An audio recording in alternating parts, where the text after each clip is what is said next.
Today we're checking out a powerful portable power station that not only can run your fridge and power your tools, but can even jumpstart your car.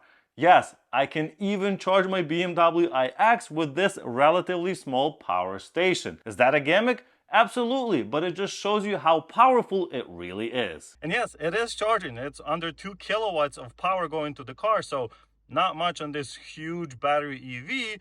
But if you have a plug-in hybrid, that might actually add a couple of miles. This is the VTOMAN Jump 1800, and while it may not be from one of the big 3 names in the portable power world, this thing has a few tricks that honestly surprise me, especially for the price. It's a power station that's right in the sweet spot for camping, off-grid setups, or backup power at home. I have been using the smaller version of this power station for months to power my garage fridge using solar only, and I have been impressed. So let's see what this much more powerful unit can do. First up, the Jump 1800 weighs in at around 38 pounds, so you can pretty easily lift it with one hand, which is not bad for the capacity it offers. Speaking of, inside you're getting a lithium iron phosphate battery with 1,548 watt-hours of capacity, which they claim is good for around 3,000 charge cycles, which is about 8 years of daily charging and discharging. So that's about 50% larger than most of the power stations in the same price range. That's one big benefit of this one. Realistically, you'll never even be able to do that many cycles unless you are a very heavy power user. So yeah, this is using the LiFePO or the lithium iron phosphate cells, which are the safest type.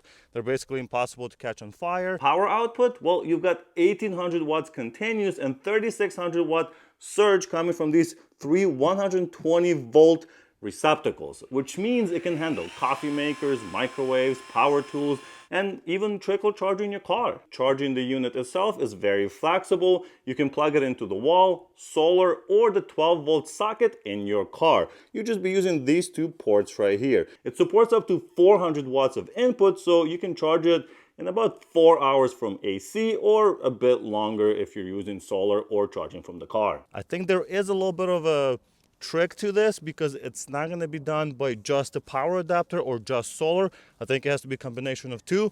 We will test that as well. So let's open it up and see what we have inside. So we have some stickers, we have an accessory box. Here's everything that's inside the accessory box. We have a pretty beefy power adapter, so that's good. We also have a 12 volt cable for the car so you can charge it while you're driving. So maybe you're going camping, well, you can plug this into your car, charge it up on the way, and then use that power while you're camping. We also have a couple of USB cables, so USB-A to USB Type-C and Type-C to Type-C. And lastly, we have a user manual. So definitely recommend checking everything out, going through it, make sure you understand everything. Let's take out the actual power station. All right, has a nice handle. It's a little heavy. As expected, there's a lot of batteries in this. Taking a quick look at all of the ports on the front of this unit, we can see that it has 2 barrel jack connectors for input. We have a 12 volt cigarette lighter type output port right here, and we have 2 barrel jacks for that as well. This will do 12 volts up to 10 amps, and you can turn these on separately between the 3 different categories. Of course, we have our USB ports, so you have 4 type A USB ports, and this will do up to 2.4 amps at 5 volts. Of course, we have 2 more USB ports at the top, and these are going to be Type C. Most importantly, we have 3 110 volt AC receptacles. All 3 of them will be able to provide up to 1800 watts combined. And of course, this will be pure sine wave, so you can plug in your electronics without an issue. And yes, this turns on separately as well. And lastly, we have these 2 ports, which you normally don't see on power stations. This first one is a jump starter, so you can plug in additional cables that you have to purchase separately and then jump start your car. Super useful. You don't normally see this at all on this type of device. And on this side, we have another connector that's used for expanding the battery. So you can double the capacity of this unit by just getting an additional battery.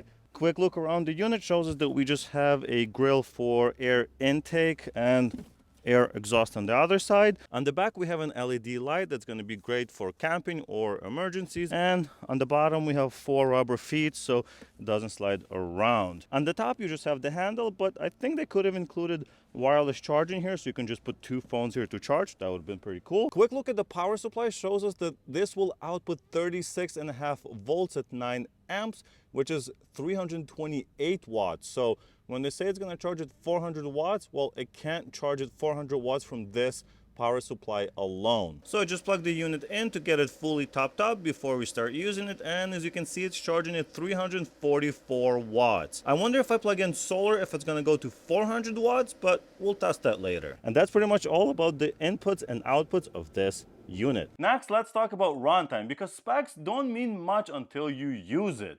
This unit ran my 12-volt fridge for over 2 days. It could also charge my laptop 20 times and still have juice left over to charge my phone.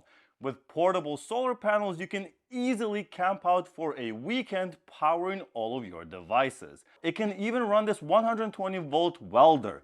How great is that? You can run it anywhere you want, and that goes for most of the tools as well. That's incredible. When not being used, it will charge my batteries for my lawn equipment using a couple of solar panels I have on the side of the garage. I also ran a capacity test at almost 65% rated output and got 1200 watt hours, which is exactly 80% of the advertised capacity.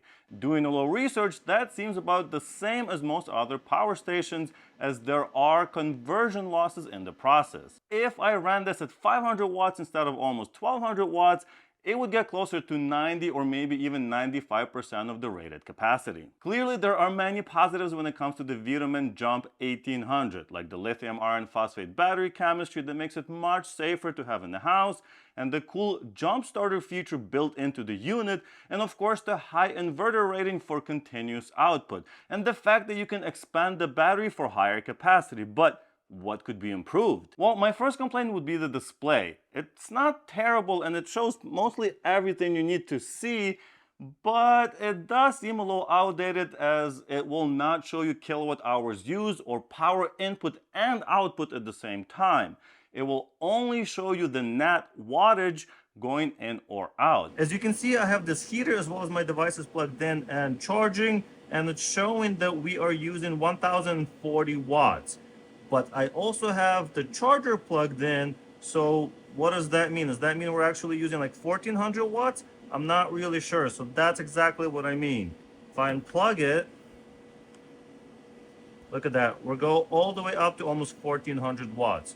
And then it goes down to 1200 watts, so I'm not really sure how to read this accurately. It's also very difficult to film when it's bright out. Another improvement that should be made is the fan noise.